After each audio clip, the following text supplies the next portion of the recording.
BodyViz app is available on the iPad's Apple Store.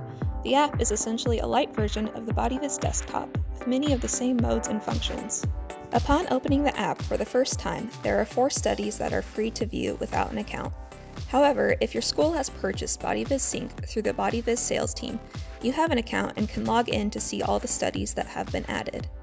If you are a professor and need more information on BodyViz Sync, please watch the video that has been linked in the description section. Tap the upper left icon and select Sign In. Click Create an Account to input your information to register. Once you've logged in, the menu updates to include the studies imported from Sync. Each study imports the thumbnail image as well as the group it was assigned to. The white cloud indicates the study is currently in the BodyViz cloud and needs to be downloaded to be able to interact with. Click on a study to view its dataset summary. The left side of the screen has all of the study information.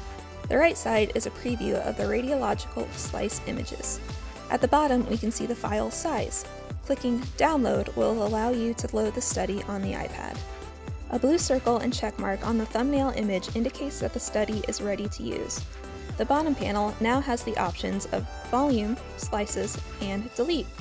Delete will remove the downloaded study from that specific iPad. The study will still be synced onto the cloud and in the library, so you may re-download it at any later point. Click on Slices to view the slice viewer. This viewer lets us see each slice of the MR or CT images in a study. We can move the bottom slider to scrub between each slice or select Animated and click the play button to see an automated sequence of the slices. At the top of the slice viewer, tap the Tissue tab to apply preset tissue types to the slices.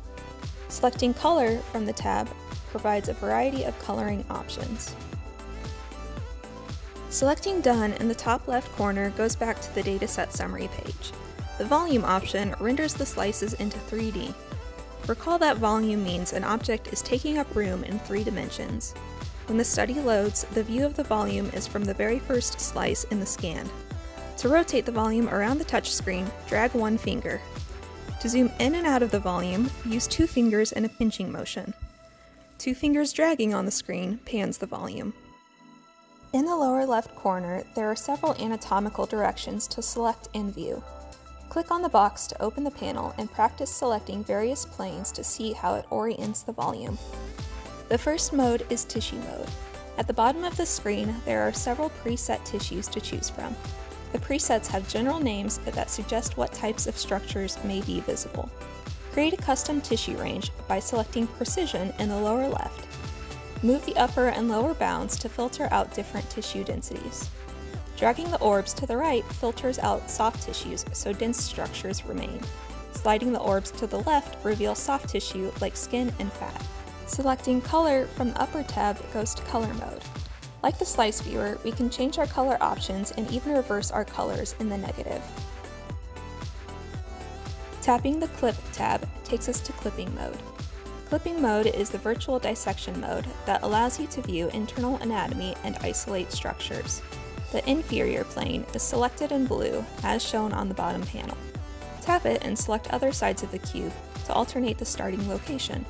The Move, Spin, and Twist sliders create oblique cross-sections.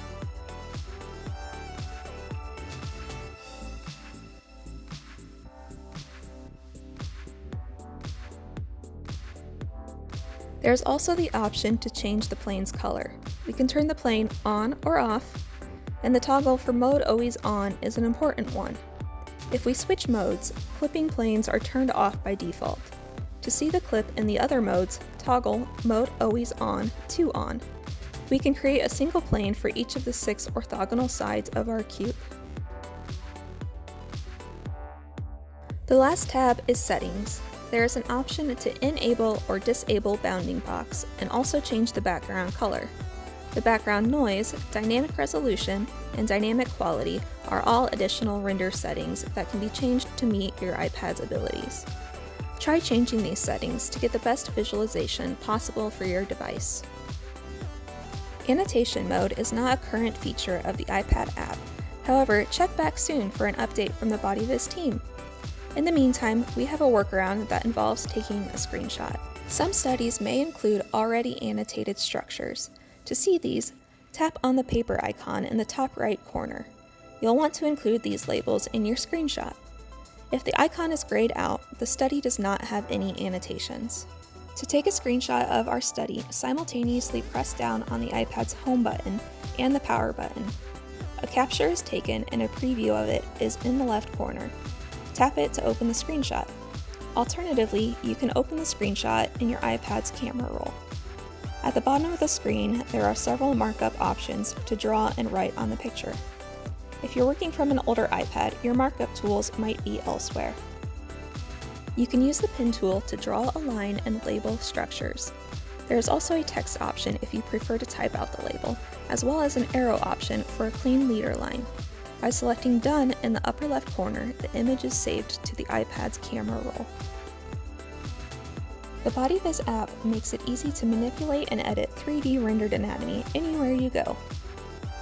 The topics covered in this video were signing into an account, downloading studies, using the slice viewer, applying modes in the volume viewer, and taking screenshots for annotating structures.